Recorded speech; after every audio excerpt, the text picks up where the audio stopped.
Oh, you didn't know?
Hamburger. I'll tell you what, Ty never ceases to amaze, bro. Hamburger. That's all I can say. Never ceases to amaze. Ty told me he got bored the other day, and that's why he did that. That's hey, Ty, bro. That's it, brother. I couldn't even do that if I now I got new stuff now. Now I want you to remix that, throw some scratches on it with some 808 and some bass, and just make it your own. Man, that's what I want to do. Oh, I just took out some of the like the harmony and shit. Yeah. I got Bubba Wesley. I'm gonna get Bubba Wesley to work on a quick 1 minute like intro song for us too. Oh yeah, intro, outro, commercials. Like he can do the pay the bills. Yeah, yeah, stuff. Yeah. Anyway, I'm happy to do it. You made it. You birthed it. Made it come to life, brother. So it's Christmas week. Santa's coming next week, and I just want to tell my wife and my daughter are driving down to Louisiana right now. We're going to meet them tomorrow, so I want to tell them to be safe on the road. I know they're listening in the car because we're going to be the only reason they stay awake while they're driving. So that's good. Okay. Well, stay safe.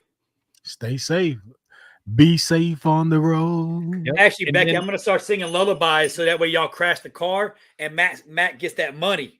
What money? Yeah, that life insurance money. That big life insurance money. Oh, never mind. You said another word that is going to protrude to what I have to tell y'all today. You just said a word. Matt said a word, and you said a word. Well, here's the thing. I do also want to give Scott a huge shout out today because yesterday was a big day for him and BJ. So I know that Scott was out there with BJ. He got his national signing day. So congrats to BJ. Good shit. I'm happy to see that. Congratulations, that young man. Shout out to BJ Blake. He signed with Austin P. He is officially in the game. Yes, sir. It was good. And see, like I say, man, when you see your little ones doing big stuff, man, cool stuff, nothing can describe that. It's that word that I was going to try to minimize. Phenomenal. It is phenomenal. Speaking of phenomenal, check this out.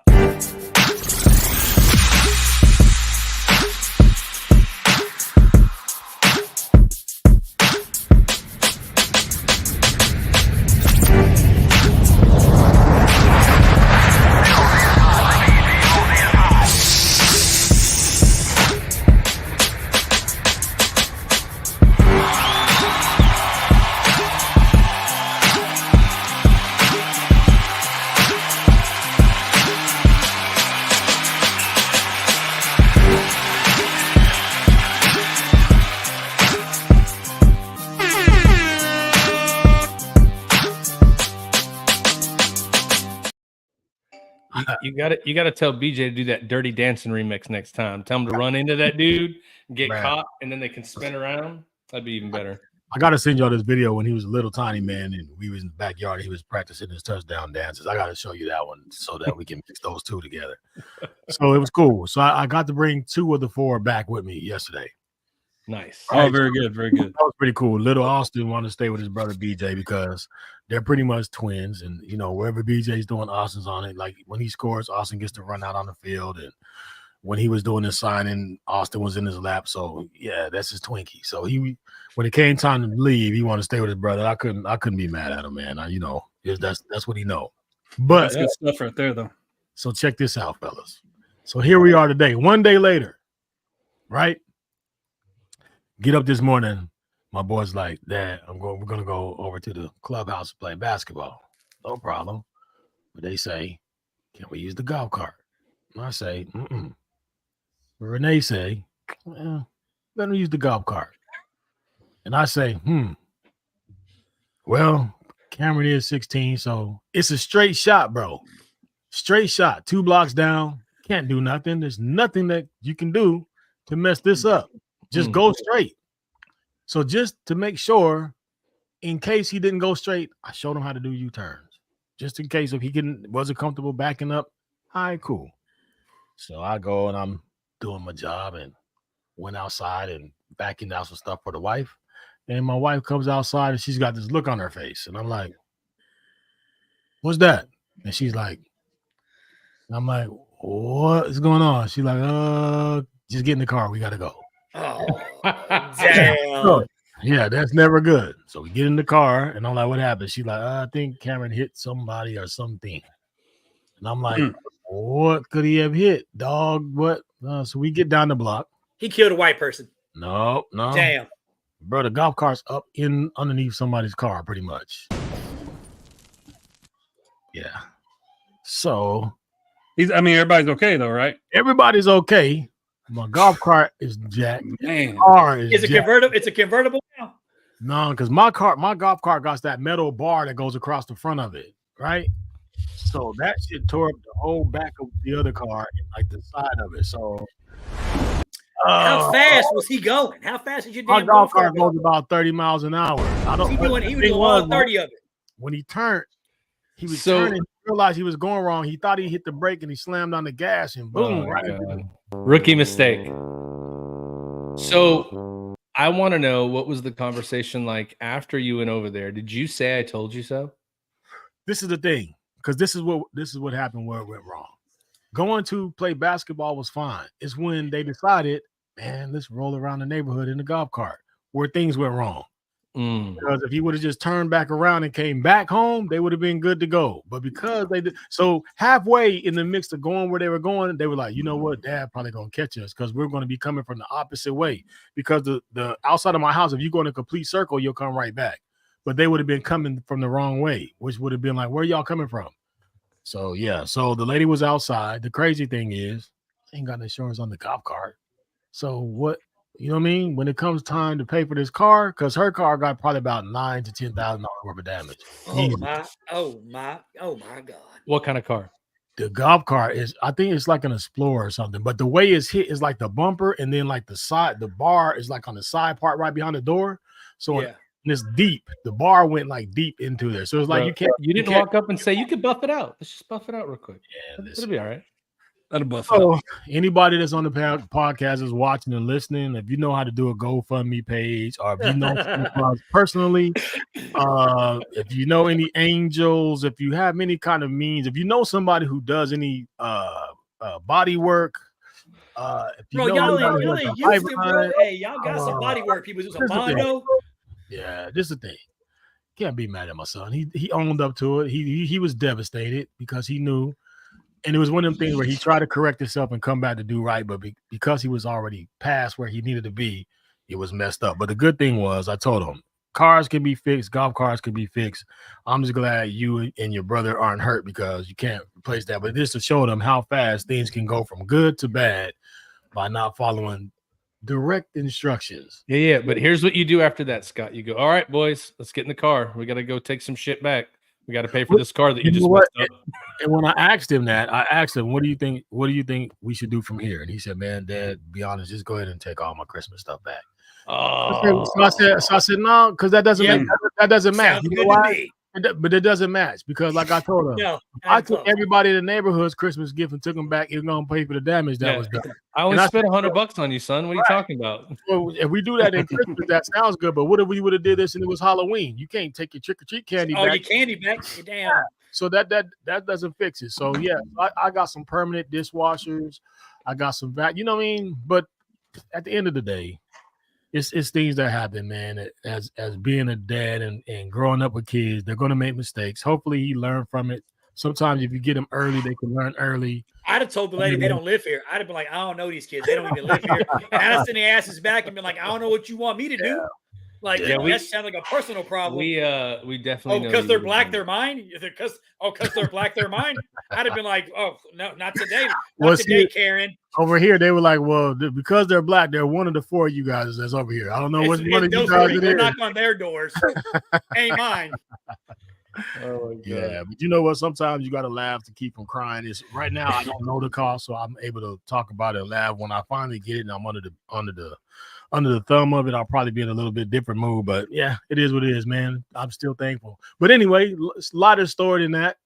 I see my brothers here, man. I see my man Ty, my man Matt, my man Al. Al, I heard you was under the weather, brother. I'm trying to drink whiskey to fight away this, like the flu. I don't know. It always works. It was bad, bro. But my son, it was so bad that my son was supposed to go on a cruise on Saturday, and like that night before, he didn't feel well, so he got up in the morning and went and tested positive for the flu. Well, I took his ass out to dinner the night before, so we've been hanging out. He's all hacking and coughing and nasty and shit. So we both get sick. He don't go on the cruise. Thank God he was sick because they're going to refund his money. But I don't care about him or that fucking cruise. I'm the one who got fucked. I'm sick. I don't feel good. The whiskey don't taste quite the same. Some bullshit, bro. Yeah. I told that motherfucker next time he gets sick, he's got to go stay with his girlfriend or he's got to stay outside. Like, I'm done. You're 20 years old. Past curfew. He can't come back in the house. Got to go, bro. Got to go. Yeah, but that's okay because we'll lift your spirits up because we got one of your good buddies on here today. Absolutely. That's gonna come on and tell us some cool stories about you. Oh, well, it may not lift your spirits up, but it's gonna lift ours up for sure. So no, I'm pretty excited about him coming on. So it's his life could be made into a movie. Like any producers out there, this is what you want. This is what you write a book about. It would be a phenomenal story. Phenomenal.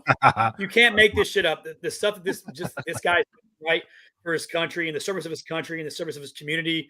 Right, he's worked in everything from corrections in New York City to law enforcement, sheriff's department, military police. I mean, combat veteran. I mean, damn, the list continues to go on and on and on.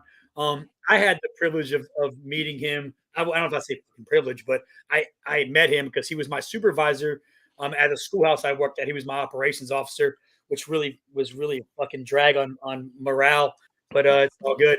But no, this guy we call him the legend because he legitimately is a living legend. I mean, he's done more in a short period of time than most people will do in 10 lifetimes. I mean, he's an American hero. He's a veteran. He is just a phenomenal leader and just an outstanding mentor.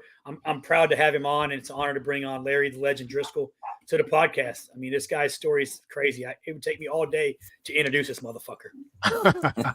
Larry, what's up, my brother? Legend, there he is. What's up, fellas? Larry, what's the word, man? Living life, brother. Living life. Everything's good. So Larry, I guarantee you, when Al was introducing you, I already know that you were like, I don't know why he said it was my pleasure. The pleasure was all his, right? Oh, 100%. Yeah. and he could say whatever he wants, but it didn't. There's a whole lot of Al stories to go around. Everybody has some of those. Yeah. No doubt. Well, I was reading the information you sent over to us, Larry. And before we get into everything else, there's like one thing that jumps out to me. And I was like, what? Like, I see all this stuff we're going to get into that you've done. A whole bunch of badass shit, right? And then I'm reading down the list, and I was like, worked at Disney World for 30 minutes? Like, what does that mean? He got fired for goosing up Mickey. So this is a funny story. Oh God! So, Here we go. I worked in I was in corrections in New York from 87 to 93. The height of the crack epidemic, one of the worst times to be in New York City. Racial riots. We had Tawana Brawley, Joey Farmer, Yusef Hawkins. Just absolutely one of the worst times to be in New York.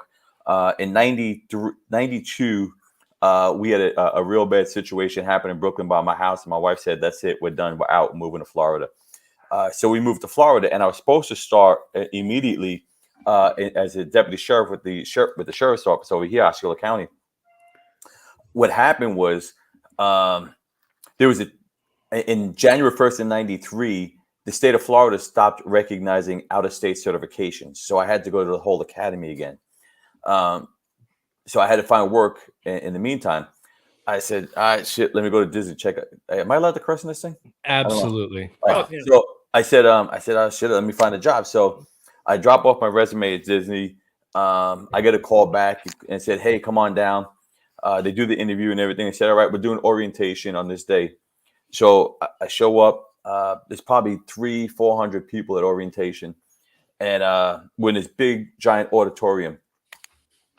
And all of a sudden, Disney music starts playing and confetti starts coming down and the back doors open up and all the characters start coming in and the people are clapping and they're saying all this happy shit going on. I'm like, what the fuck kind of job is this? And like I said, there's 300-400 people in this auditorium. And the lady gets up on stage and she said, who can name the 7 dwarfs? Who can name the 7 dwarfs? And she points in my general direction. So I'm like, I looked to my left and I looked to my right. And she says, no, sir, you in the black suit. I said, I don't know him. And she said, come on, it's 2 of these, it's 2 emotions, 2 of these, 2 of these, and 1 of these. And I said, look, I already told you I don't know him. And she started crying. She started like hyper, oh my, oh. And she walked away from the podium. And next thing I know, some guy taps me on the shoulder and says, sir, can you step outside? Yeah.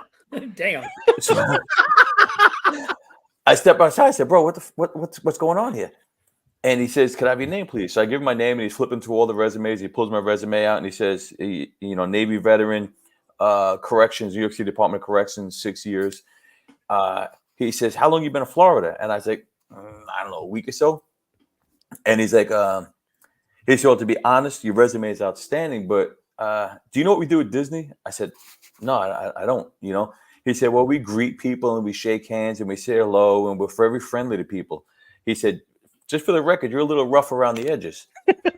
And I said, all right, so where do we go from here?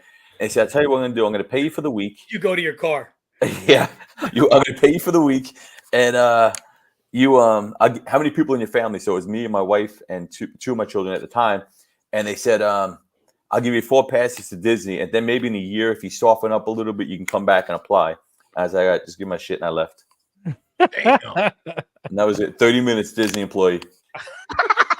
So fucked up. That's supposed to be the happiest place on earth, and you made the employee cry. How does that work, dude? That's crazy. But what are the fucking odds? 300-400 people, and she picks me. Yeah, but hold on though. Let's ask this question: how many other people were dressed in a black suit, professional business attire, or did you walk in and go, "Why is everybody wearing like character shirts and flip flops? What's going on?" Yeah, that's true, Matt. That when I was going to interviews back then, I was like, people were showing up like they're going to the beach. Yeah, and I'm from New York. I'm showing up in suits and ties, and I'm like, all right, this should be I should get this job just based on my looks. Well, see, look, man, right. Just so that you don't feel bad, right? Check this out. I'm gonna help you out. Hey, believe me, I don't feel bad anyway. Name them 7 dwarfs. Still don't fucking know them. You're not asking me, are you? Yeah, I'm asking you, sir. I know you in the Christmas sweater. 1, Grumpy.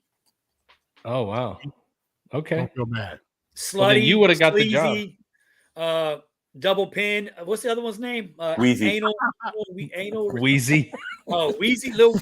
I don't know. He's got a lot of tattoos. I don't think none of us know him. Yeah, I don't know. Yeah. Sleepy. Post Malone. Ain't he one of them? Could be. Grumpy. See, Megan, Grumpy's the only one all of us veterans know because that's who we are. That's who we relate to. Sleepy one too. Sleepy, Grumpy. Sleepy. Yeah. Dump. One of them. Ain't there a pedo? I don't know. Geppetto, he talking about Pinocchio's dad now. What are you doing? You got people rattling them off here in the chat box. These motherfuckers know. Sleepy, Ratchet B. He said Ratchet B. Damn. Yeah, Ratchet bitch. Okay. All I know is in the Smurfs that there was only one, and they named her wrong. Because Smurfette is not her name. That was Smurfo. She not. Bro. Tell me you wouldn't have hit. I'd have hit. Yeah. Dude, that's crazy, Disney, right? So yeah. So I did see, but you did eventually get to go work for the sheriff's department there, right? Yeah. I started with the Osceola County Sheriff's Office in January 5th of 1995. Did you know a Sean Callahan by chance? Callahan. Maybe. I may. I don't know. Chase White said his granddad or somebody in his family. Y'all are both old as fuck. Chase White, my godfather worked the sheriff's office. Godfather. Sean Callahan, awesome. Doesn't ring a bell. If Larry don't know him, he ain't shit. There, Chase. Your godfather ain't shit. He ain't about nothing. Yeah. Oh man. Yeah, I retired from the sheriff's office in 2015. That's when rookie. That's when I went back on active duty.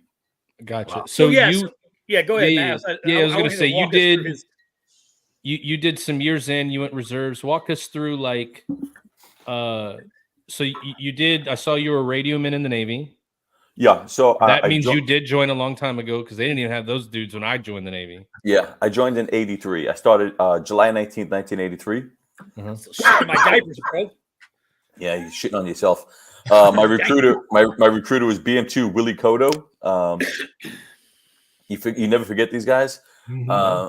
But boot camp, and then I went to RMA school. NAVCAM's Med Naples, Italy was my first duty station. And then the USS Boulder LST 1190. I left active duty, and that's what I was telling Al originally was for those individuals that are still on active duty and they want a civil service job after that first tour, if they decide to get out, you contact the civil service agency that's administering the test, and they actually mailed the test to the ship, and I took the test on the ship because if you're looking at something like New York or Chicago, one of those major cities, that list can be 2 to 3 years long. Any one of the liberal-run shithole cities, just pick one. Yeah, I wouldn't go to. You can keep all those cities now. I'm here in Florida. Ain't no way in hell I'd ever go. I went up to New York to visit last week. Had a great time, but 3 days is my fill, and that's it. But yeah, but it benefited me because normally like I said, the waiting list to get into the academies can be anywhere from a year to 3 years. I literally rolled off active duty in May, and I started the academy in October. Oh, nice. So yeah. And so, what did you do So you did the radio man, you were in the reserves, you did that. But what did you do in New York? You said I remember you saying it just now. But what was your role in New York? What did you do up there? I did corrections. Yeah. So started out in Rikers Island, and then I transferred to the Brooklyn house. And it was a cool picture. You picked my two buddies, Bennett and Ephraim. Man, we did a lot of damage back in the day. So Larry actually gave me a box, which I don't know why he gave it to me. Oh, I did. No. But no bullshit. Yeah. I have a box, like a fucking toolbox full of homemade tattoo guns, shanks, ropes, fucking shivs. Pictures of shivs. I got all kinds of cool shit. If somebody breaks into my shit, bro, it's going down. He gave that to you or stole it because it was memories from a past life? No, so what happened? I used to teach the academy. I taught at the academy, and I had it was a toolbox full of all kinds of shit. And I was going through myself, I don't need this shit anymore. So I was throwing it away, and Al seen it, so he wanted it. So I said, here, take that shit. I don't need it. But yeah, it was all weapons that we had collected during the course of searches. Nunchucks, man, like table legs and shit. We had an inmate. So back in the day, the inmates used to be able to order magazines, because it's a detention center. They're not sentenced yet, and they would get like Kung Fu magazine and all kinds of shit. And this motherfucker made a pair of nunchucks out of handles, and he used to whip them bitches around like he was nobody's business. And then you go in there, you take them from him. Say, all right, come on, dumbass, you can't have them. Yeah. So I do. So before we get into some of your military career, I want to hear the story about popping the cork in your prison days. That was the greatest story I've ever heard. You'll never count money with your fingers ever again. I promise you this. So when you worked in central intake, there were several pens, holding cells, and they used to you move them from inmates from one cell to the next holding pen, and during the course of that, they'd surrender all their personal effects, jewelry, money. We'd voucher it, give them a voucher, and then when they would, if they got bonded out or they released, they'd get everything back. But this one time, we had to run. We had to lock all the inmates down because we were running all the prostitutes and transvestites through in their daisy chain together. And as we're running them through the jail, this little Spanish dude jumps up on the gate and he says, "That motherfucker robbed me! That motherfucker robbed me!" So I said, "What do you take, bro?" He said, and he said like 250s, 520s, 310s, and 4 5s. It was exact denomination. I said, "All right."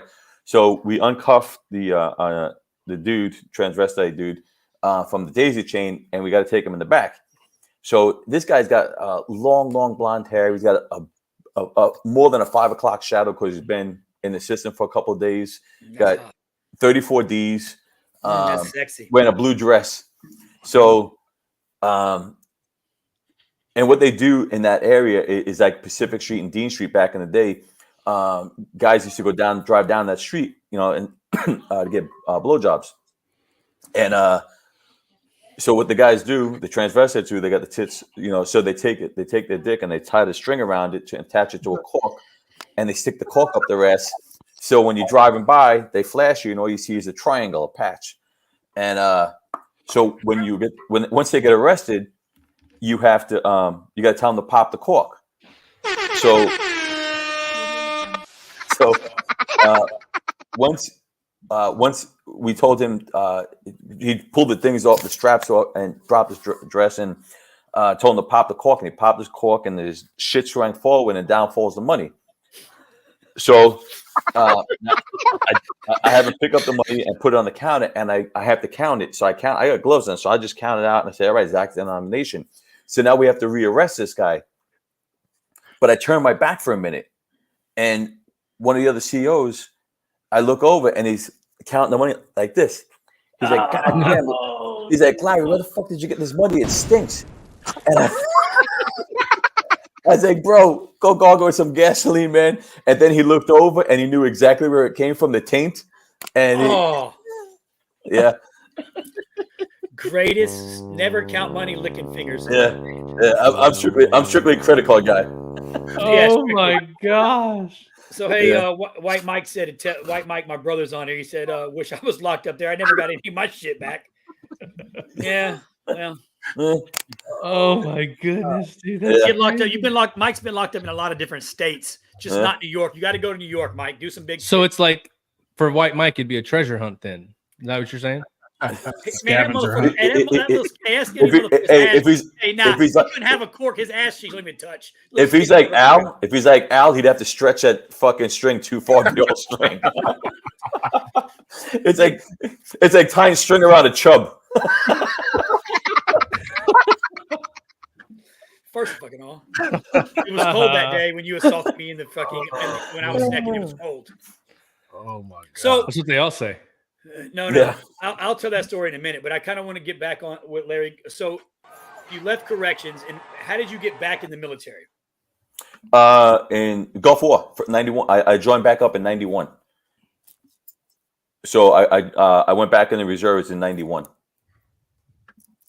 I stayed in the reserves. I converted because I was civilian law enforcement. I converted to an MA because if you remember, there was really no MAs back then. It was pretty much a collateral duty. But I transitioned over to an MA. I stayed in MA.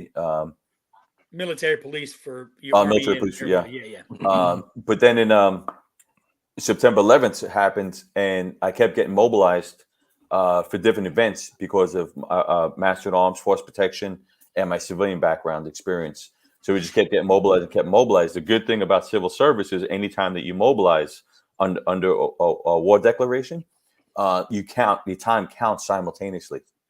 Oh wow! So yeah. Did you get paid twice too? Motherfucker. You didn't double dip for pay. It was just for time. Yeah. Yeah. That's cool.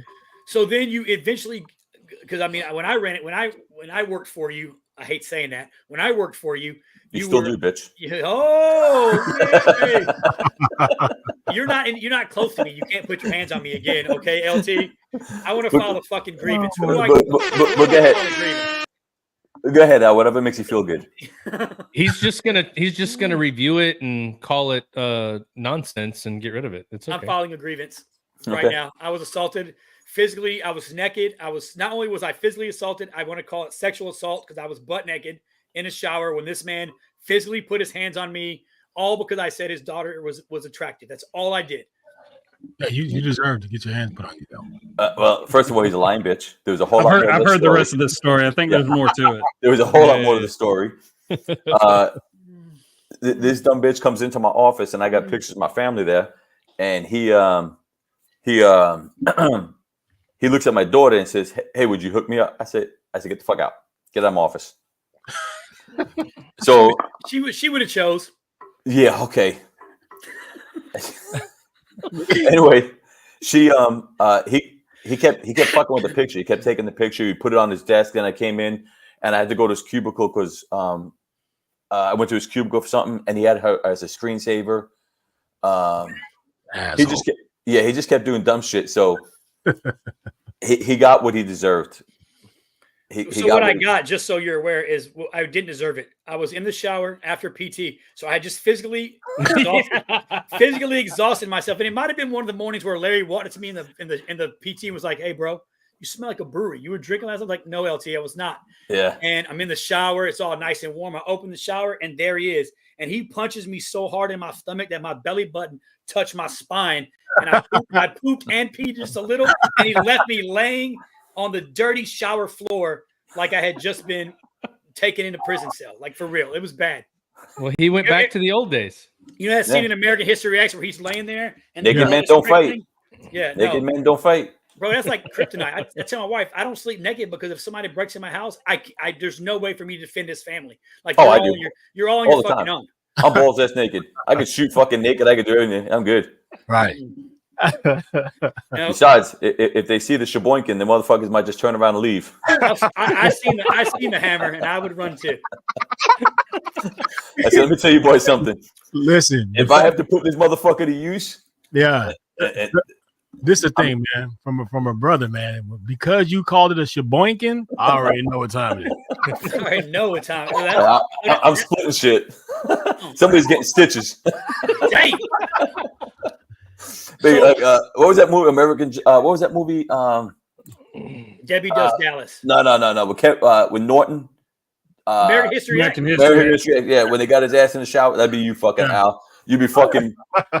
You wouldn't have to put a towel around my head. I would just give it up easily because I don't want any. I don't even want any problems. Okay, sell me for a case. I'm good.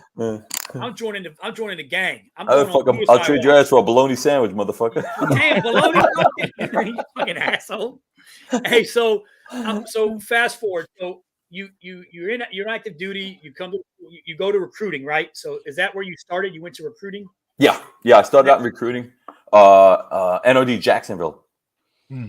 I left. I went, and then in 2015, I transit. They had. You guys know about the FTS. So I submitted a package for a FTS HR officer. I was selected and sent. My choice was Nauru. I got sent to Nauru. So back up. You were a recruiter, and you were actually very, very successful as a recruiter, which is surprising because you fucking look stupid as fuck. He's an interrogator, bro. He's like, you really want to walk out of here without doing this? No, Are you sure you want to do that?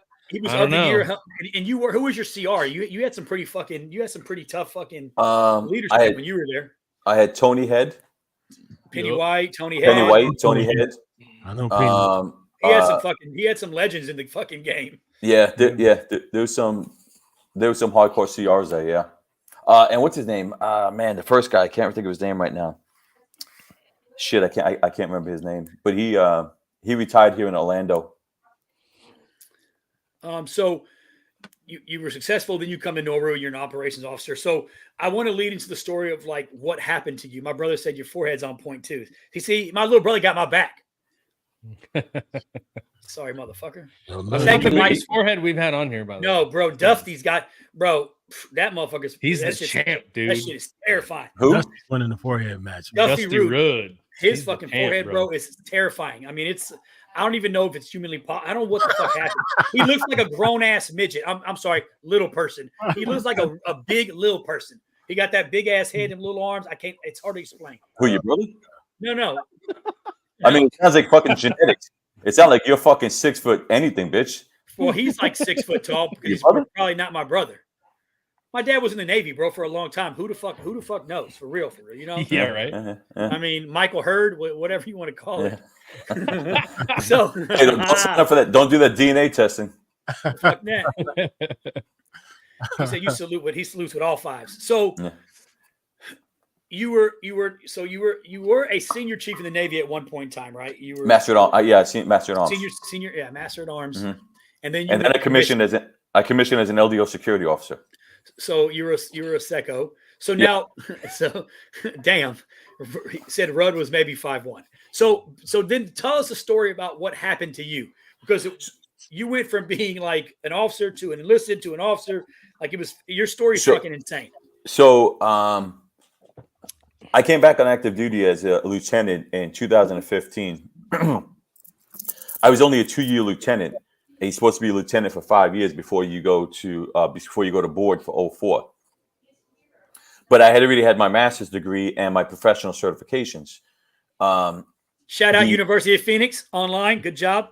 No. Tried it. There you go, tried it. but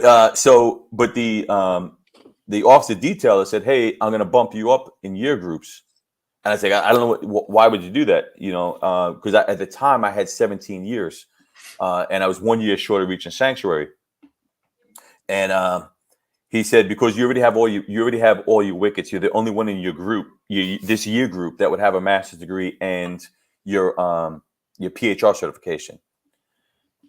So he sent me up as a 3-year lieutenant. I was the only one that wasn't selected. So that's not good. In that when you go up the next year, only 10% gets selected above board. Again, I was the only one with my I think one other person had a master's degree, but I was the only one with my master's degree and a PHR certification, and I wasn't selected. So they told me that they were going to transition me out of or back off at a FTS to back to the reserves. And I was like, nah, fuck that. And if you remember, the policy was if you were a lieutenant, you can transition back to a master chief. So that's what I originally had tried to do, was transition back to a master chief. Dang. And they knew the fuck they were doing. Shit. And then they had done away with that program. So then they said, we'll revert you back to your previous enlisted rank. So I said, all right, fuck it. I'm good with seeing chief, you know. But then they said, we're taking your retirement as well, your lieutenant retirement. So I said, all right, you know what? I'm fighting this. And Rowdy was my boss at the time. And I said, I'm fighting this. You know, it's bullshit.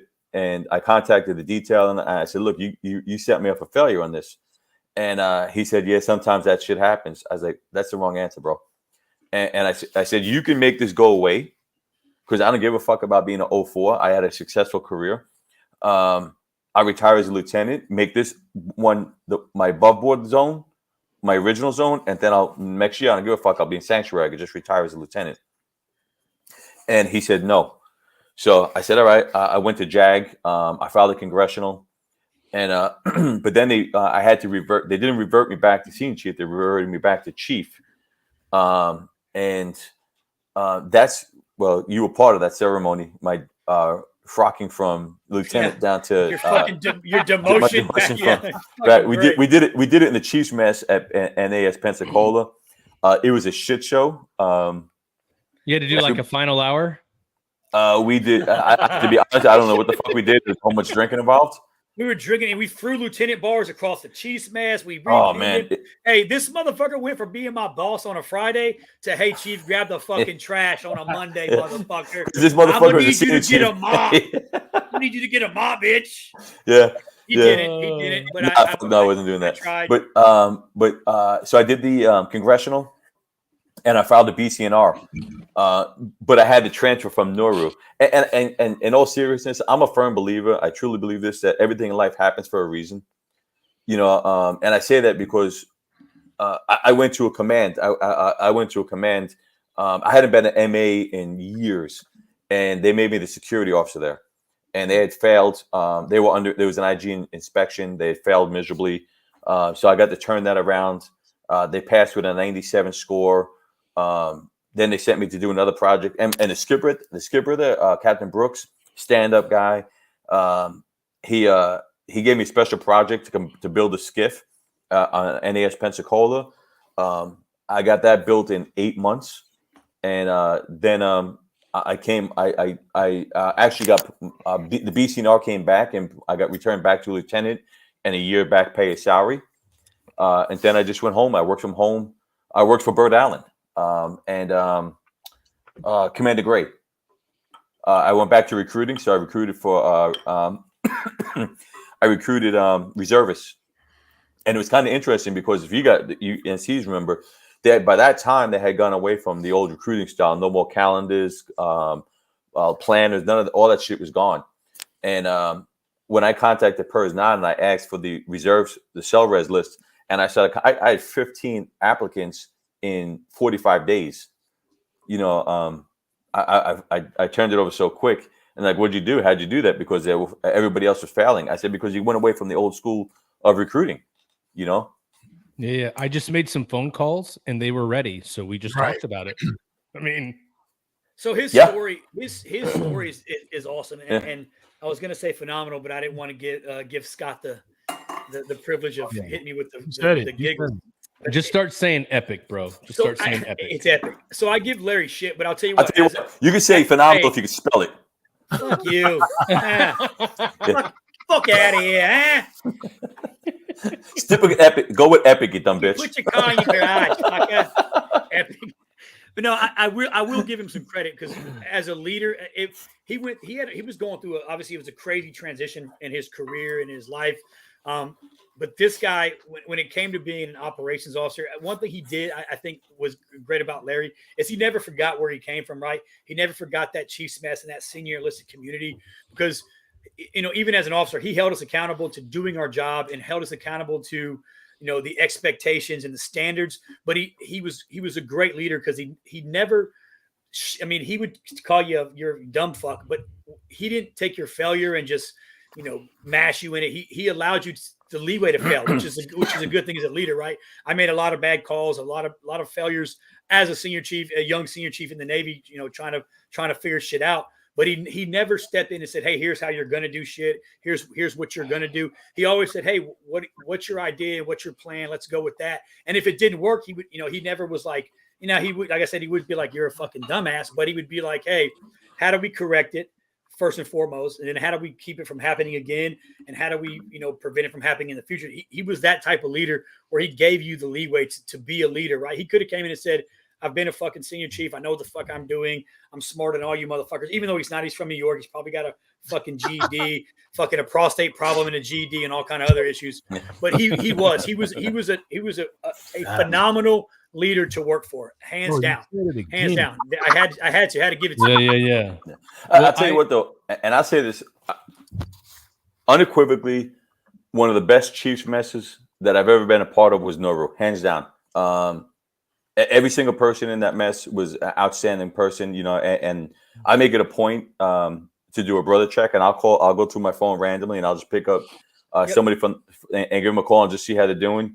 Because you never know, what somebody's going through. But man, that was hands down one of the best chief messes I've ever been a part of. Yeah. And Larry, I tell you what, my brother said, much respect. Obviously, he said, all seriousness, perseverance is what separates good from the great. And I would definitely say you're definitely one of the greats for sure, hands down. Yeah. Well, Thanks. I'll tell you that that brings us to a point where we're going to have to go pay some bills. But when we come back, I'm interested to learn more about what you're doing now and how things are going and just how you've continued to move on, because I know that for all the stuff that you've done, there's no way that you slowed down, right? No. I mean, how's your daughter doing? Is she still married? Yeah. Oh, okay. And I got a granddaughter now too. I know, she's super cute. He tops you up too, man. He said unequivocally, that's bigger than phenomenally. Who said that word? Who used that word? Big Larry said. Who's got weapons of mass destruction? New Yorker, son. Has weapons of mass destruction. Unequivocally. Yes, sir. That's my new word. That's what I got for you. Right there. There you go. So we're gonna take a minute and go pay the bills, and then when we come back, we'll have more with Larry the Legend. Dan McKenna's on here, fellas. Get ready to groove to the electrifying sounds of DJ Royal T, the maestro of mixing who knows how to turn any event into an unforgettable dance sensation. Royalty Entertainment is here to bring you the ultimate musical experience straight from the ones and twos in your ears and through your body to activate them dancing shoes. Get ready to sweat, party, and have a good time while your DJ needs are being blazed by none other than me, DJ Royal T. I have spent years crafting together a DJ entertainment empire that promises a customized blend of musical tracks, mix and mastering, and top quality sound, all while providing a vibrant ambiance to accommodate any of your DJ needs. Royalty Entertainment Services is your premier one-stop shop for top-tier musical entertainment and is hosted by yours truly. For more information, reservations, and booking, feel free to look around the website at godjroyalty.com. I am DJ Royalty, and this has been another Royalty Entertainment production. Yeah. Got Your Six Culture is a veteran-owned t-shirt company that's making a powerful impact, one t-shirt at a time. These guys are simply badass. Whether you're a proud veteran or a family member or a patriot at heart, you're going to find the perfect tee that speaks directly to your soul. But wait, there's more. When you shop at Got Your Six Culture, you're not just supporting veterans, you're supporting American small business. You're also supporting the dream of veteran-owned small businesses around the world, and these guys put heart and passion into everything through designing all their t-shirts right here in the USA, ensuring you have top-notch quality in every design that you purchase. Show your appreciation for veterans and first responders today, and head over to GotYourSixCulture.com and browse their amazing collection of products. And guess what? Our friends at Got Your Six have a badass treat special for our listeners. Use the code TRIPLETHREAT at checkout and get an exclusive 15% discount on your purchase. So show your support for our heroes of country and community. Shop at GotYourSixCulture.com right now. And don't forget to use the code TRIPLETHREAT at checkout for an additional 15% off. Hashtag same flag, same oath.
Bro.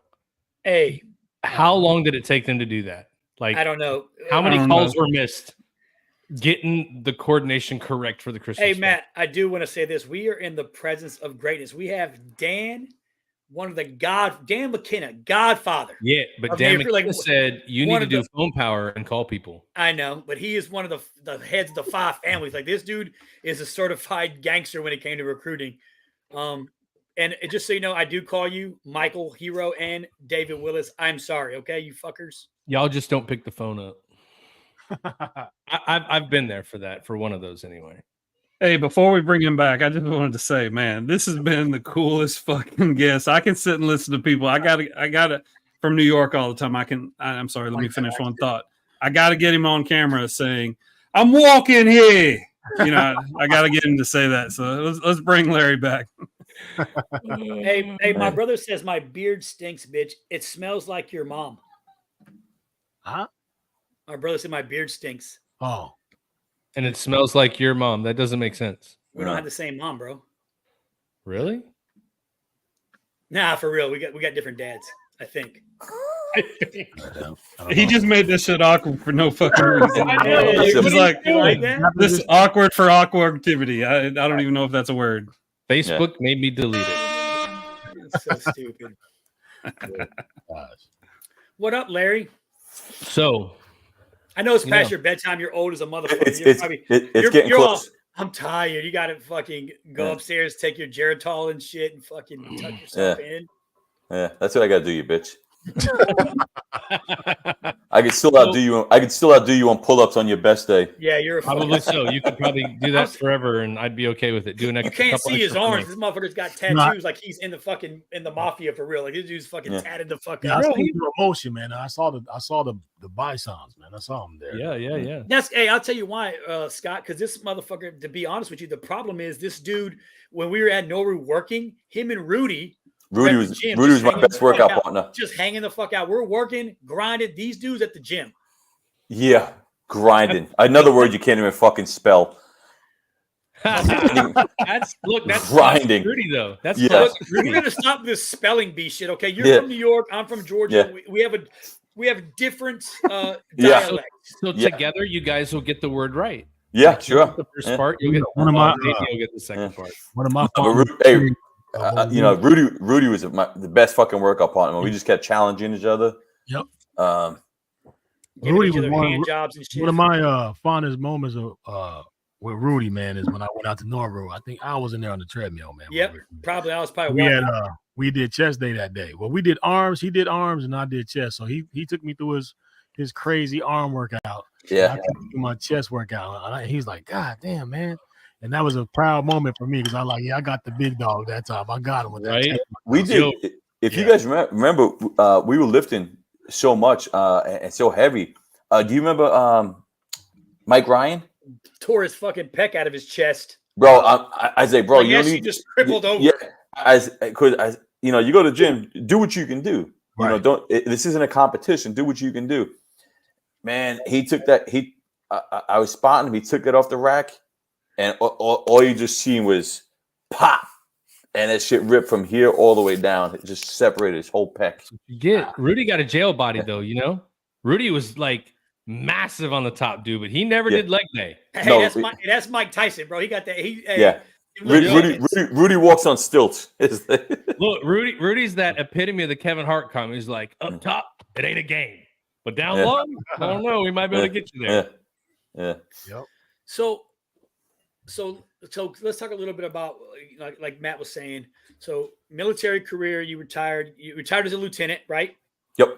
Finally stuck it to the man. Good job. Yep. Finally, I know, right? Only took forever, but finally retired, right? It's your rightful fucking pay grade. You said so talk about your family a little bit. I know you're married. Married 35 years. You married in your fucking league, by the way. I've seen pictures of your wife. She's fucking silly to be married to you. I don't know what the fuck it is. It's got to be that Oinka. What do you call it? What do you call it, Scott? Have you heard his accent, bro? So, hey, I'll tell you a funny story. I'll tell you a funny story about my wife. We had just gotten married. Yeah, we had just gotten married, and this is up in Brooklyn.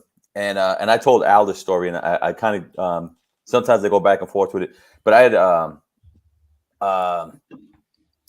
a lot of problems up there working in corrections and with the gangs up in New York. It was, we were fighting all the time. We were constantly throwing fists. And my wife was driving. We just left my parents' house, and she pulled up to the intersection, and a car blocked the intersection, and 3 guys had got out that I had to fight with, and they got out with bats and tire irons. So I was like, I can't believe these motherfuckers are going to do this, with my wife here, So I said, just stay in the car. and I took my gun out and I kept my gun low. And I can't shoot them. They're too far away. I can't, they got bats and tire irons. So I said, all right, let these motherfuckers get a little closer. They can hit the car one time. I'm capping all 3 of these bitches. And and then my wife said, get in the car. I said, no, babe, this shit is ending now because it had been happening. I've been fighting with these guys for so long. And she put the car in reverse, and it was like the French Connection. I went back. I fell back in the car, and they jumped in their car. And she was driving in reverse, and they were going like this, trying to hit our bumper all the way down to the next intersection. And she did a 180 and lost them. I said, God damn, babe, that was pretty badass. Yeah. Oh, yeah. I got to marry that one. That's why y'all been married 35 years. My brother said, how long? He said, shit, I've been married 4 times and haven't hit 25 between all of them. Look, it's 35 Larry, years. You're living the real life. What was that movie with Brad Pitt and Angelina Jolie where they were both assassins, but they didn't know? Yeah. That's the life you're living. You better be careful. That's so you said you're a grandpappy, huh? Yeah, I got 2 granddaughters now. Yep. So yeah, life is good, man. I got no complaints. And I showed Al, like, this is my wall here. My room, my office. Don't walk us through the man. This dude's fucking lives in. He's like Tony Montana. This dude lives in a fucking mansion. Can see the beach from his house. I'm waiting for a hurricane to blow that sorry motherfucker off the map. I'm a hater. He lives in South Florida. They make him nice and sturdy. Yeah, we're in Cocoa Beach. But yeah, I mean, everything in here, like, oh shit, I did it again. President Bush's security detail for the inauguration, Air Force One security 3 times. Jack Nicholas, God damn it, I can't get this shit right. And just a bunch of stuff. So I love my career. I love everything that I had an opportunity to do. We went to Panama in 1999 because Jimmy Carter, when he was president, he signed the Panamanian Canal back over to the Panamanian government, effective in 1999. And me and a handful of MAs were the last ones on Naval Station Rodman to turn the base over to the Panamanian government. So that was pretty badass. We did special boat unit 22 and SEAL Team 3 boat ops in the Panama Canal. Great times. Like I said, it was. I love every minute of my career. No regrets. So we need to get a movie made for sure. I told you, bro. Yeah. But you know what they can't. You know what they can't make movies about? Hot seats. Hot seats. You ever been in a hot seat? I know you have. You've been interrogated and all kinds of stuff, and it's been pretty bad. But DJ Royalty over here, he's got a pretty good hot seat. I don't know. You might sweat today, there, legend. All right, what do you got, Larry? You been in a hot seat before? Nope. No, once. I did it once. But go ahead. All right, you're in it now. You're in it with DJ Royalty. We're gonna get right into it. I'm gonna ask you about 10 questions, my man Larry. I want you to answer them honestly and the most efficient as you can, no matter how hot it gets or whatever. You don't have the option to pass or okay. All right, gotcha. We're gonna get right into it, my man. Question 1: what's the craziest shit you've ever seen in corrections or law enforcement? Wow, corrections. In law enforcement, you see, murders, car accidents, all kinds of shit like that. But in corrections up in New York, man, those are my brothers up there. You see the pictures. We've been in touch from the academy till today. People shanked to death, having to cut people down that hung themselves. We had, let me think. All right, so I had this, and most people don't realize this, but inside the jail system, the subcultures, whites, blacks, whites, blacks, Jamaicans, Colombians, Haitians, none of them get along. They all form their own subgroups. And I had this, one of the cell blocks is predominantly Jamaican. And they typically don't do that. They try to break up the cultures so it's evenly distributed. And for some unknown reason, this cell block is predominantly Jamaican. And a white guy, not knowing there was a difference between African American and Jamaican, asked the only African American in the cell block, hey, can I use the phone? So the African American dude said, yeah, go ahead, bro. So he picks up the phone, even though nobody was using it, all the Jamaicans stood up and they surrounded him. So I knew shit was getting ready to jump off.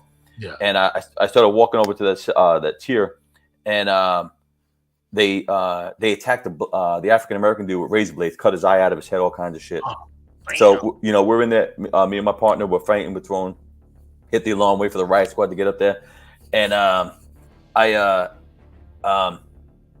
it's over, you know. And the African American dude says, "Hey, I had a gold chain. Can you see if you find it?" So I found it. It was a little feminine chain. His daughter had given it to him, and I'll say 18 months or 2 years later, I'm working maximum security, and this little Spanish dude, he was a punk trying to be a badass.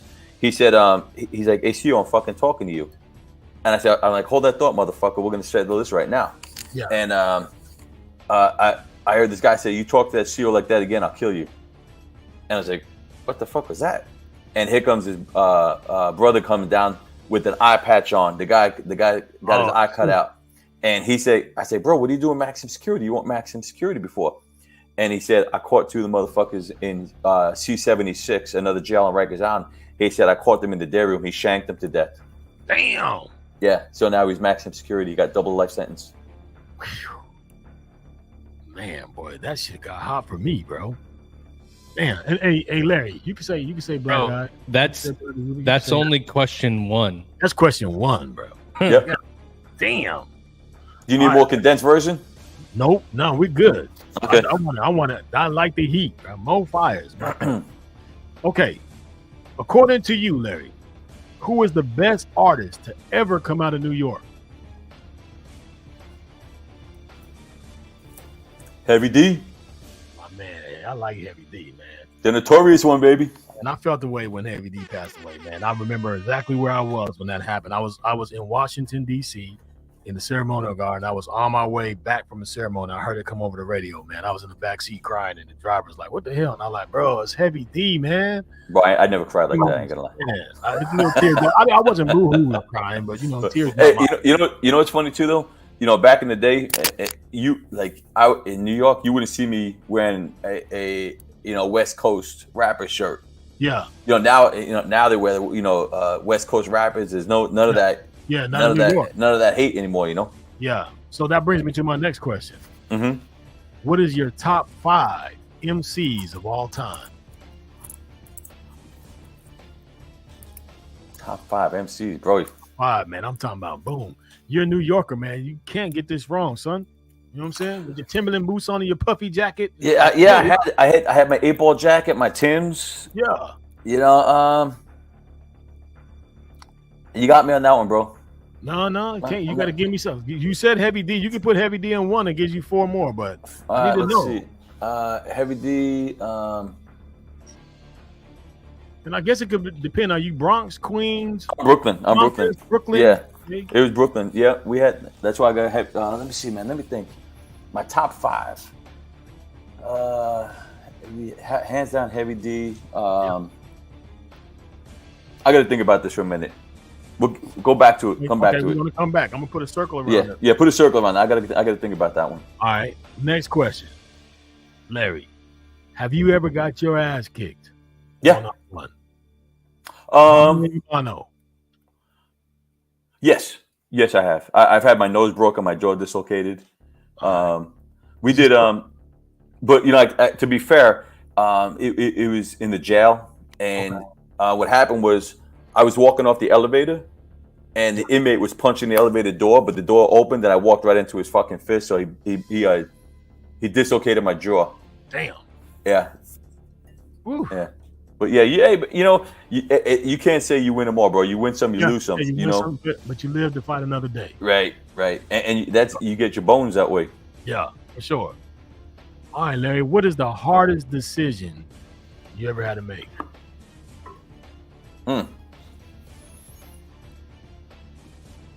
I'd say those are life or death situations right there.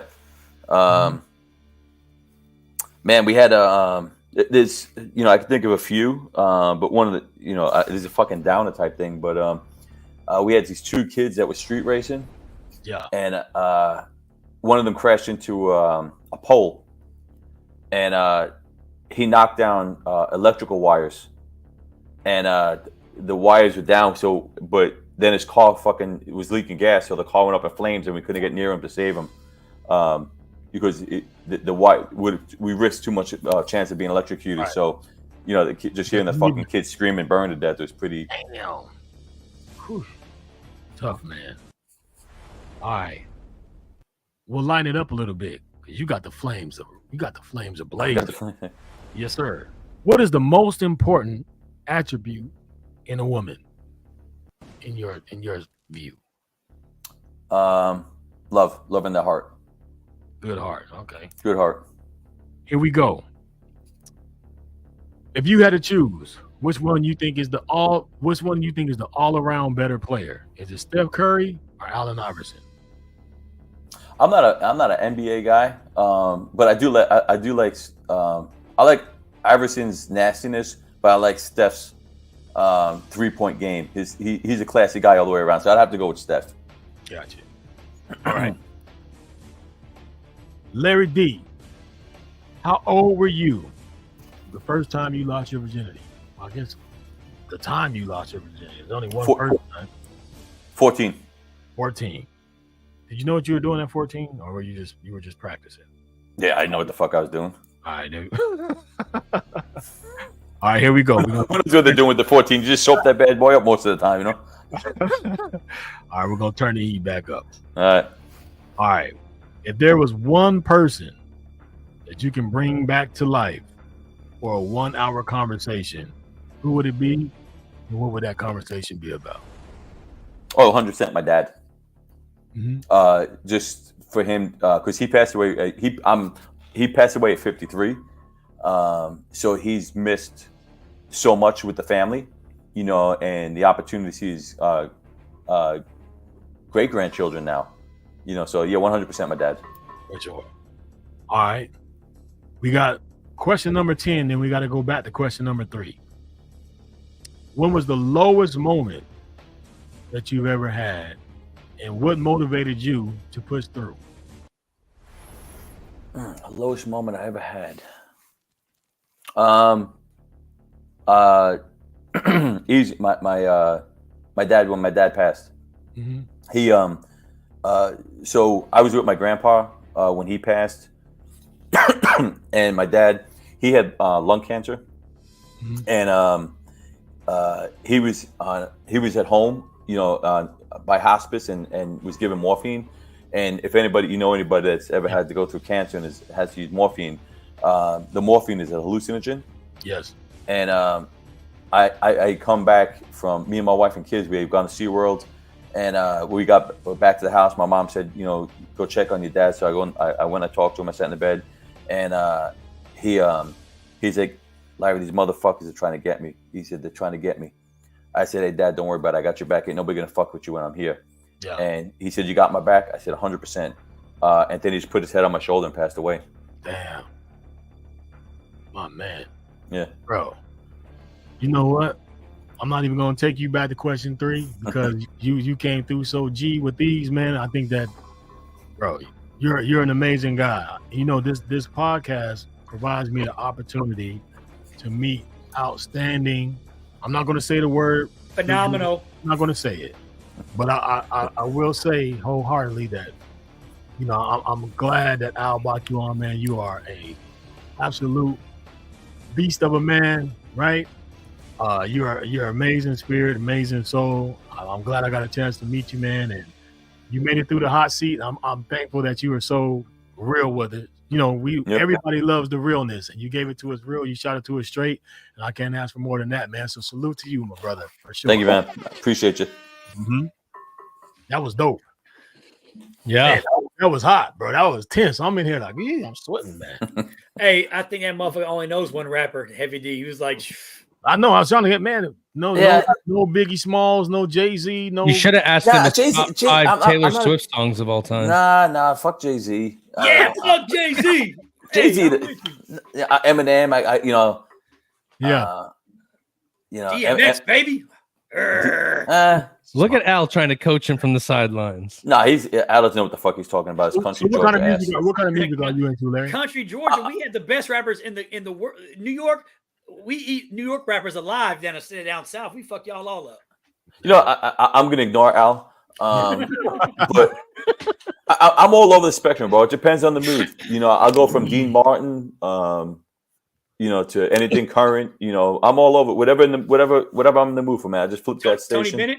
I'll do Tony Bennett. I'll do Frank Sinatra. That Dean Martin, Frank Sinatra, Tony Bennett. That shit was playing when boys came to the house to go on dates. I guarantee you. Like, hey, let me come talk to you real quick. At my house, we playing Pastor Troy when the ladies came over, baby. DSGB. Yeah. Ain't no more playing GA. No more playing GA. Oh man. Unless it's Alabama Crimson Tide and they fucking cheat. Fuck them.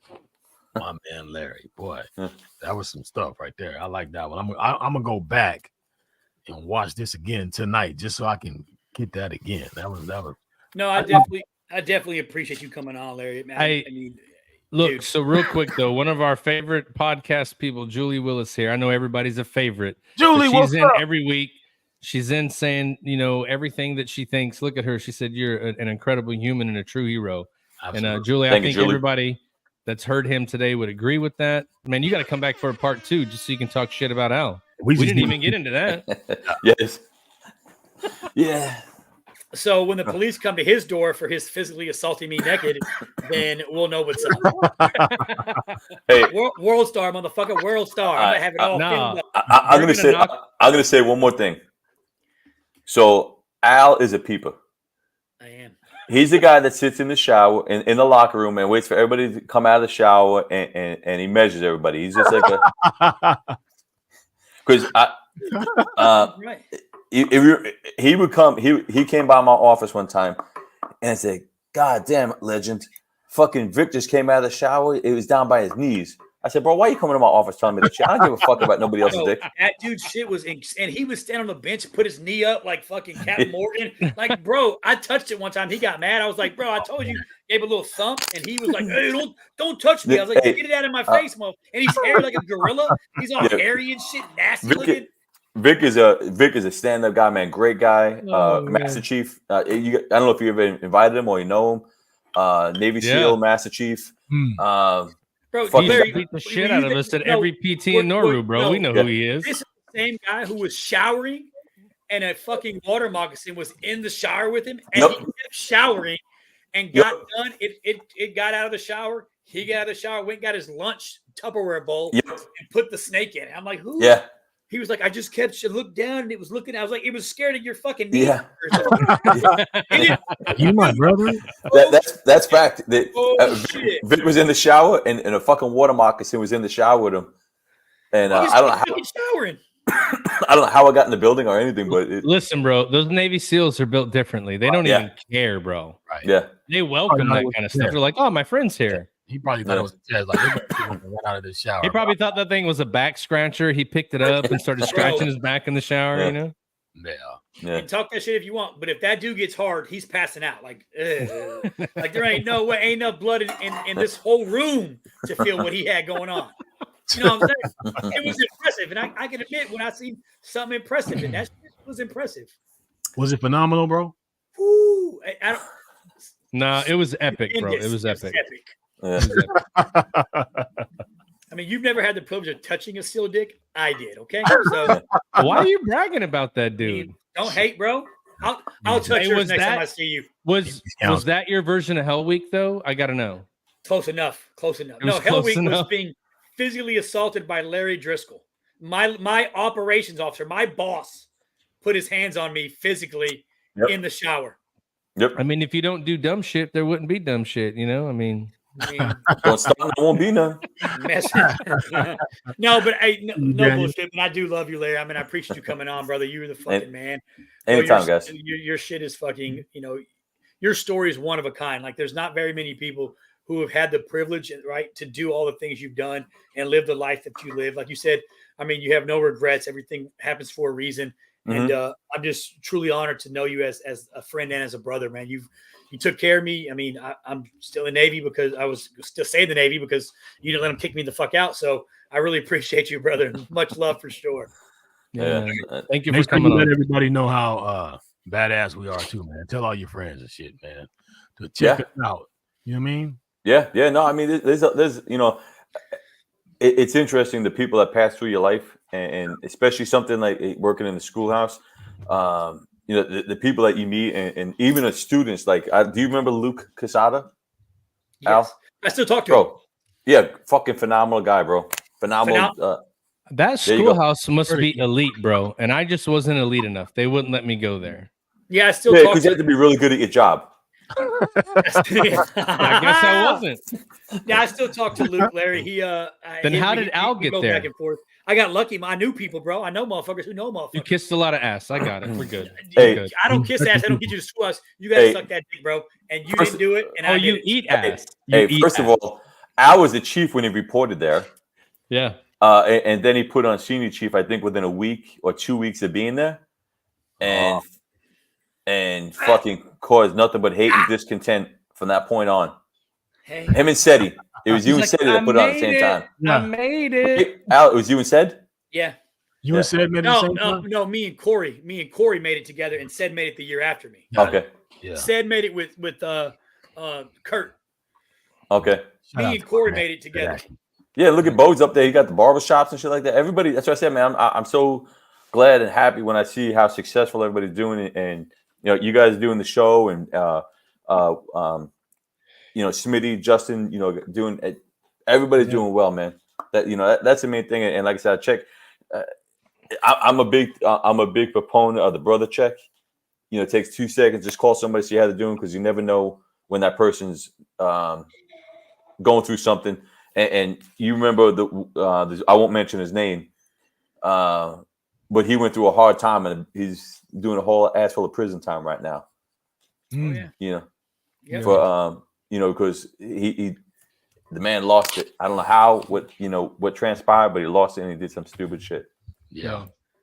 Well, I will tell you again, man. We appreciate you coming on. It's just it's very rewarding to do something like this and talk to people that have great stories. Number one, I mean, we've never had somebody on that should have a movie made about their life. Like, you should totally do that. And I think the movie opens with the Disney World story. Yeah. So that way everybody's like, oh, this is going to be a good time. And then as soon as Disney World hits, they go right into the Cork story. And then everybody's going to be like, what's going on?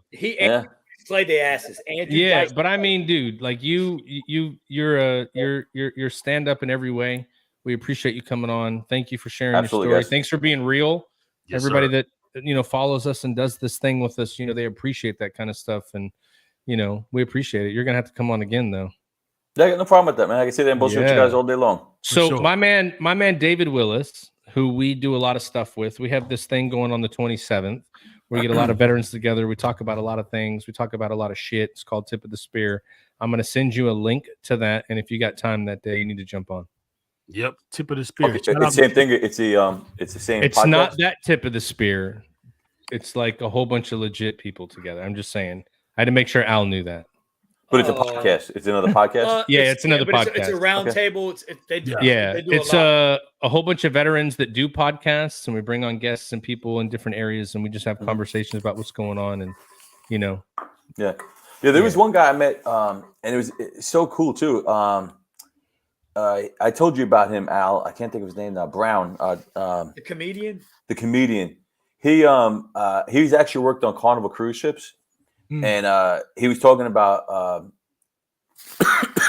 his dad was a Vietnam vet, and back then there was no PTSD designation or diagnosis, and he had, growing up, his dad whoop his ass and do all kinds of stuff, and he's like, I didn't truly understand it, until I got older and I found out what he had been through and all this other stuff, but it's called Last for the Troops. Great guy, man. If I already gave Al the number. Reach out to the guy. The more people that get involved, the more people that help out, and the bigger and more shit gets accomplished. For sure, brother. For sure. Well, I would tell you, my old it's White Mike over here is asking how you can donate to the show. I'll tell you what. We have some amazing sponsors on the show. Got Your Six is one of them. They have some co-branded shirts that are sold that give proceeds back to nonprofits that help veterans. So the biggest way you can help us is to support them, buy a shirt, get them some money back so they can continue their mission of mental health counseling, getting people on trips and helping out. Yes, sir. Yeah. And if you just feel like giving shit away, I'll give you my cash app. Anybody on here, you can just.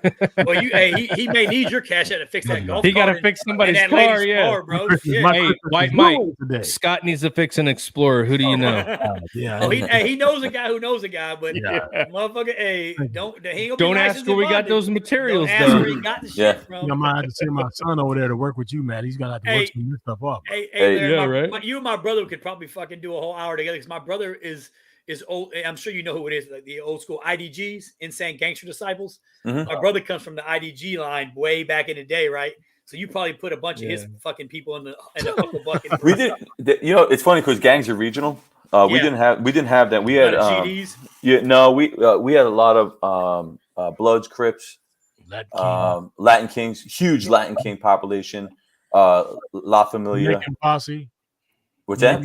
Jamaican. Well, see that's the interesting thing now, because back in the 80s, it wasn't about gangs. It was ethnic groups, territorial. Mm-hmm. You know, like you had Queens, which was Jamaicans, Fat Cat Nichols, Pappy. You can look these guys up, man. You had Fat Cat Nichols, Pappy Mason. Pappy Mason was the enforcer for Fat Cat Nichols. Yeah. You had Delroy Uzi Edwards. You had the Mafia up in Bensonhurst and the Bronx. You had the Colombians. You had the Vietnamese. You know, everybody had their little own piece. You go on one side of the street, it was this. Come to that side. Yeah. Chicago's like that a lot too. So Larry, if you could leave anybody who's watching any leadership advice or any advice, man, what would you leave us with? I would say there's no such thing as bad leadership, and I say that because if you learn from what that person did that you don't approve of, then you learn something from that person. Right. You know, and you guys see this a lot in the NC community, and I'm not trying to be a smartass about it, but a lot of people don't know how to develop their own leadership style. They emulate what they've seen, you know, screaming, yelling, all that other bullshit. That doesn't get you where you need to be. You know, you take the leadership qualities that you see, like you talk about Rowdy, talk about Christian Stover, you know, the great leaders, you know, except Rowdy. I mean, he only made it to commander.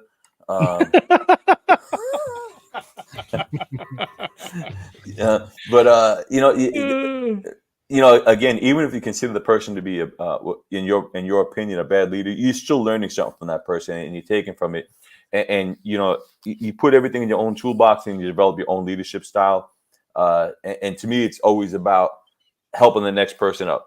I'm there. I made what I made it in life. I'm good. We all made it in life. We've all. You know, and again, if you look, and I know Ty is Army, but if you look in the Navy, you know, what is it? 10% make chief, 7% make senior chief, 2% make master chief. Right. You know, right here, look how successful this podcast is in their careers. So everybody made it. You know, everybody's successful. So it's all about reaching out and helping that next guy up.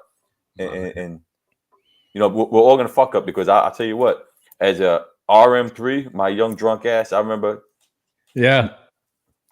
I remember my chief saying, and I was doing code words at the time, so a pretty fucking legit job. And my drunk ass, she said, go sleep over there for a couple hours because I was too hungover from the night before, you know. But again, we're talking 1984 when there's the E clubs and all kinds of stuff. Yeah, for sure, bro.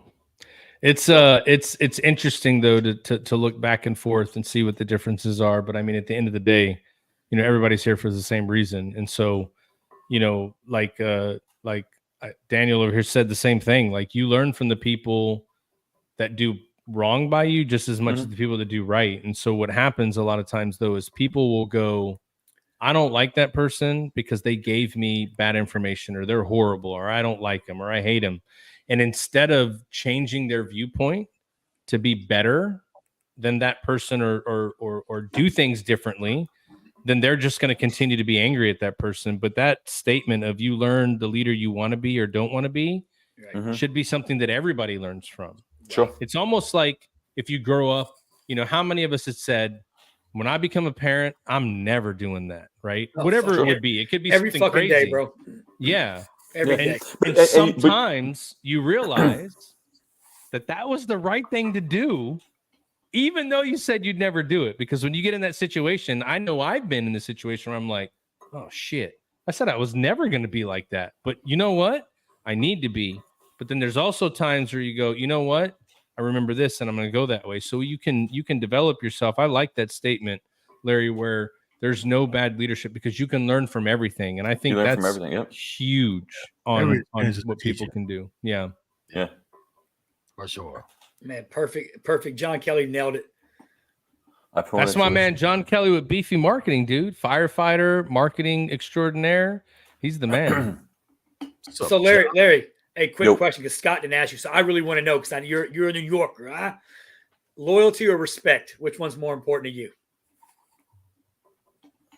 Loyalty. Why? Because I could beat the respect out of your ass. I love it. I love it. There you go. I'm going to beat your ass until you respect me. Then you're going to be a little motherfucker. I can promise you that. You respect me now. You respect me now, bitch? Wow. Yeah. My man. What's that? I don't know. It's a fucking paragraph. Damn, that must be one of Heroes' guy. Yeah, I mean, you know. He took an essay. He's going to turn that in tomorrow in college. Yeah. Hey, I want to say real quick, Mr. Driscoll, I've loved hearing your story. I know I didn't say much, but it's really cool to hear your story, and we should make a documentary about your life story, just like what Matt said. We could shoot that, and we know a guy. Yeah, we know absolutely. Okay. We know a guy. That's funny. I don't know what the statute of limitations on some of the shit I did, so that's why we can't talk about everything. Yeah, we could check some of that stuff, but yeah, we need to definitely do something. So we'll talk before the 27th. Absolutely. Protect the innocent. Yeah, he'll be all blurred out with that fucking voice thing on. Yeah. It's funny because when I came to Florida, they were talking about saying, undercover drug work, and I worked in the jail at first, so I can't do undercover work. My eyes give me away. My voice gives me away. The way I walk, right? You can't. Yeah, you can't change that shit. Wait a minute. Is Ty's real name Ty fucking Cobb? You fucking right, Josh. Absolutely. Hey, Josh is one of our future guests coming on as well. So. Yep. Hell yeah. The Georgia Peach, Ty Cobb, baby. Well, I tell you what, man, we're at the end of it, Larry. I mean, again, we appreciate you coming on. If there's ever anything we can do for you, if you ever need anything, if you ever want to pop in because you got some shit to say, you just need to let us know, brother. We're here for you. Yeah, absolutely, guys. And I'll do this again anytime. I enjoyed it. Every time we get together, man, just shoot the shit, drink a beer, talk trash. Maybe next time it'll be in person. Yeah. I heard you got a mansion. We need a place to stay, so we'll be there. This motherfucker shit, bruh. This bitch ain't never been in my house. He has no idea what the fuck he's talking about. He walked me through his shit like, I won't give the motherfucker the address. Yo, MTV Cribs. I was like, this motherfucker got a whole airplane in his man cave. Got a whole airplane. He got midget servants and butlers and all kind of shit. Elves and shit. This motherfucker crazy, bro. Yeah. Well, my junior whoppers are like, they're looking at me. They're all looking at me like, Dad, you said we was going to get in the hot tub tonight. We're waiting. I got it. All these rich damn hot tub. Bro. I'm gonna put all my kids in a bathtub together with me, bro, and probably get in trouble. You know what I'm saying? Damn, hot tub. Gotta do that, man. Get in the hot tub, damn. All right. Oh, dang, yeah. I'll get in there and bust ass. It's the bubbles, kid. It's the bubbles. Don't worry about it. It's the bubbles, kids. It's bubbles. Yeah. Anyway, I love you, Larry. Nice. Man, I appreciate you, brother. For yeah, real. brother. You got it, guys. Anytime. To you, Larry, my man. All right, fellas. Well, I guess it's that time of the day, man. I mean, this was great. We could have did this for another hour and a half talking to Big. Oh man. yeah, for sure. Yep. So I for me, before I forget, because I'll get around there. I did want to make sure I wish everybody out there a Merry Christmas. I want you all to spread love, enjoy, right? Don't sweat the small stuff. Yeah, if you notice today, it could be in big, but you know what? It too will pass. So my message to you is don't sweat the small stuff. You got to be better, be intentional, and be present. But the most important thing that I have to tell you tonight is somebody is looking for you tomorrow. Get your ass up and be there. That's my message to you. Somebody's looking for you, whether you know it or not. Somebody's looking for you to be there. Your only job is to get your ass up and be there. That's the message from the Big Hot Tizzle. Back to the crew. It's on you. Damn. Oh, okay, well then I guess we're gonna do this individually. Merry Christmas to everybody. Have a great time with your family. I hope everybody gets all the presents they want, or not. But you know, the most important part is that you're with your family. So remember that, and just be nice to each other. That's the only thing we can ask for nowadays. And if you do that, everything else will take care of itself. That's right, Matt. Get your ass up and be with your family tomorrow. But in order for you to be with your family tomorrow, you got to get your ass up. Don't you lay there insulting that Love shit. it. Get your ass up. Go ahead. Ow, hero. Shit, all I'm gonna say is, like kind of like you said, Scott, don't sweat the petty stuff. Pet the sweaty stuff, fellas. Oh, I like it. I like it. Dang, he's profound today. Yeah. I guess the sweater. Must be the sweater. It is. Like It has to be. Snuggly, motherfucker. So real quick, some of those ways to make sure you wake up tomorrow is to try to learn how you can hack some of those chemicals for happiness. So this is one of the segments we're doing where we've got some emails in with the hashtag AskBerto. So he's a licensed clinical social worker. He'll answer any questions that you have. Just send it in via message on one of our social medias with the hashtag AskBerto. Yeah. That was probably the best hot seat we've had. Yeah, that shit was That was fucking amazing. We got to make a documentary about this dude. Hell yeah. I was not expecting that because I didn't hear any lead up to it. Yeah. And most of the time I hear stories before people come on. So I didn't hear anything. So I had no idea from the pictures other than, he looked like he was pretty fit and he looked like he had been in for a while. Yeah. But I was not prepared for the freaking stories we got tonight. Yeah. Man. That's great, man. That's that. Oh, shit. Surprise. Yeah. What's supposed to be in front of the Mayo Bowl? It's What is supposed to that? say, it says it's Duke's Mayo Bowl, but I don't like Duke at all, Oh, so I don't even That's acknowledge. That's the best mayo ever, though. Yeah, that's it. Oh, okay. Then I apologize to Duke's Mayo. I had no idea what that was. It ain't, bro. They make better mayo in New Orleans. I thought it was fuck New something to Orleans. do with Duke, so I couldn't put Georgia. it on there. You said Mayo. I thought it was Damn. other Mayo. Like, He's a damn. Damn. Fuck it, Daniel. See, I'm with Daniel. He's Bowl. like, the fuck. That's what I thought it was, the fucking Mayo Bowl. I thought Ty was being politically correct.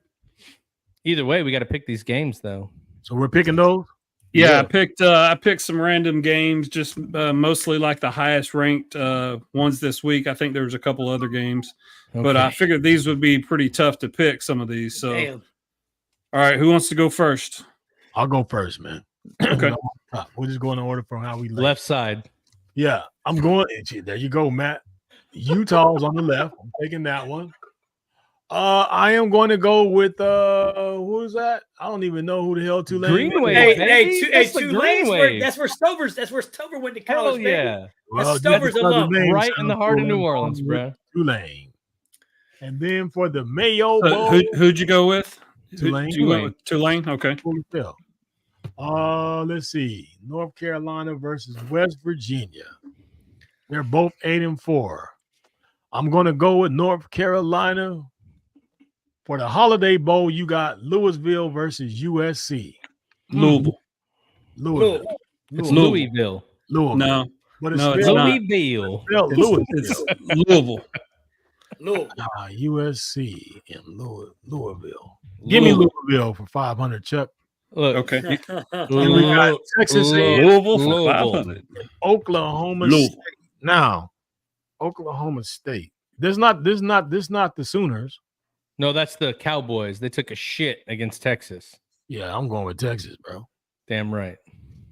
All right. SEC all day.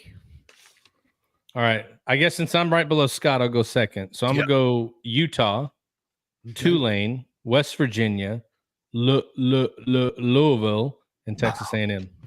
Cool. And I'm going to go right behind Matt because that's exactly what I was going to pick too. So I'm going right with behind Matt. You will be behind. I'm always in front of Matt. Good luck. Behind Matt. Well, you suck at picking, but this time around, I'm going with you, bro. I suck at picking. You're really good at cheating. That's the only difference here. What you got, Ty? You the man. I guess Al's going to line up directly behind. My brother's going with Matt. Hey, my brother's a fucking sports fanatic, so he knows. He's going with Matt. Hey, look, Ty's going right side. He don't mess around. No, I got Utah. All right. Tulane. Yep. West Virginia. Okay.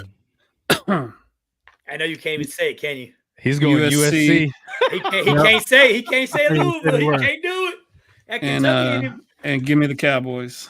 Ooh. Wow. Okay. Look, Ty's like, I'm about to beat all y'all's ass. Yeah, it's about to be. Yeah, that's what I was going for. I don't know if Matt made some of those picks sometimes, but yeah. Hey, Ty, you know you got a kid by the name of Raymond Cottrell. He's a friend of my son's. He actually played at A&M last year.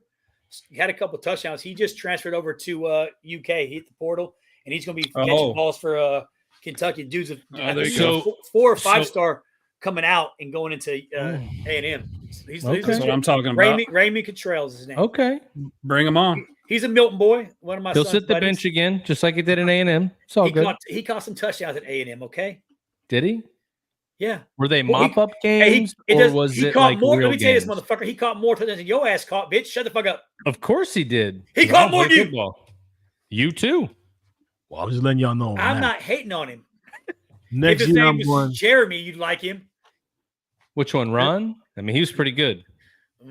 Yeah, so I also wanted to highlight that once again in my fantasy league that I've been playing in for like, I don't know, it feels like about 10 years. And some of these guys are literally my friends from high school. So that guy, C. Ruffin there, Courtney Ruffin is one of my friends from the high school basketball team. We are once again in the finals, and hopefully I'm about to whoop his ass. Damn, bro. Look, hey, John Kelly, look at it was a slow week. And do what now? I said, tell John Kelly to look at Tomball, like Ty's team name, Tomball Fire Tornado. That's right. You know, John Kelly, a Tomball firefighter for like 7 years now. Yeah, well, he's a Tomball firefighter. He could appreciate that one. Yeah. Yeah. Our future guest, I'm excited about this one next week. Bubba Wesley, right after Christmas. I mean, I've been seeing this guy's content. It's going to be awesome. I'm excited for that one. Warriors and Whiskey. We've talked about them a couple times. Yeah. Gary Walker. We've talked about him. Aston Muse. Excited to see her. Yeah. I don't want to pronounce his name. Dan Levine. Dan Levine. I was like reading Adam, about him. He thought he was in Maroon 5 until he saw his first name. So, got it. Yeah, I've been reading about him because I was looking at the slides this week. Yeah. And he did a lot of stuff. He's done some stuff. He was NYPD or something, right? Also a New York police officer before he came to Texas. Yeah. Yeah, very awesome. And then got Phil Lynn's back on the docket there. Man, go back. Labor of Love's coming up 8 February. Oh, you want to see that again? Damn. Boy. Man, I wonder if they got to make different kind of ball caps for that shit. But damn, boy, we got some. What? Let's go. LOL. And then we do have officially Rich LaMonica will be coming back on 15 February. I asked him today and got it verified. He will be back on, but they are still going through the cleanup efforts with the tornadoes that went through Clarksville, Tennessee. So yeah. Shout out to Rich LaMonica. He'll be on 15 February. All right. Well, I love you guys, man. Like I said, my kids are beating on the door, waiting for me to come in. And for everybody listening and everybody who comes through again, we love you guys. Appreciate you guys every week. You know what I mean? Thanks to my man Al for bringing on our guest tonight. We really appreciate him. That guy is thebomb.com. You know what I mean? And I mean what I say. Somebody is looking for you to be there tomorrow. Get your ass up and be there. I'm telling you, don't make me have to come find you. I don't give a damn if you, whatever's going on. Sleep that shit off. Get your ass up and be there tomorrow. It's my message. I'm not going to change it. I tell you that every time. And if you feel like you can't get up and be there, call me and I'm going to talk to you. Call somebody. Phenomenal. There you go, Renee. That's what I'm talking about. One thing to do is get your ass up and be there. All right? Yo, so that's me, DJ Royal T. My man, Matt J, what you got to say before we get out of here today? I got nothing, man. Everything that you just said was everything that needs to be said. Merry Christmas. Happy holidays for you and your family. Yes, sir. My man Al the Hero. What's going on, brother? We don't say Happy Holiday. We say Merry Christmas where I'm from. So Merry Christmas, everyone. Have a great, very, very Merry Christmas, and get off this podcast. Go in the next room and pet something sweaty, whether it's yours or somebody else's. Pet that sweaty. You know what I'm saying? My man, my mellow, my man, Mr. Wax Poetic. What you got for me, Ty? This show was just, to me, this was the coolest show because I was so interested in the show that I didn't pay much attention to everything else, and I was listening to this guy. This is amazing. This guy's my new hero, so excited to be a part of it. As always, I love sharing success stories about veterans. It just makes me happy. Like we were talking, it gets you from Thursday to Thursday. I do shows on Wednesday. You got to fill that gap somehow. So get out there, find your high ground, and never stop getting there. So love you, brother. And my wife was on here. Shout out to the lady of my life, my wife, Renee Blake. She said the word phenomenal, so I have to hit her with the jiggle. Again, shout out to my son, BJ. Scott Blake Jr. in the building. My little man, Austin, that's out there in Tennessee. I want to give a shout out to Cameron and Donovan in Brooklyn. All my babies, my baby Alexis and Elijah, all 7 of you. I can't name the 7 doors, but I can name my 7 kids. I love you all. For everybody, I want to wish you all a Merry Christmas, friends, family, and loved ones. Don't do that, Al. Don't do that. Don't do that. I was practicing, son. I got good at practice.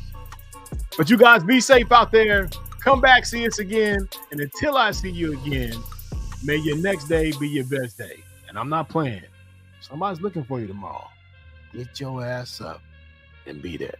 We out of here. Peace.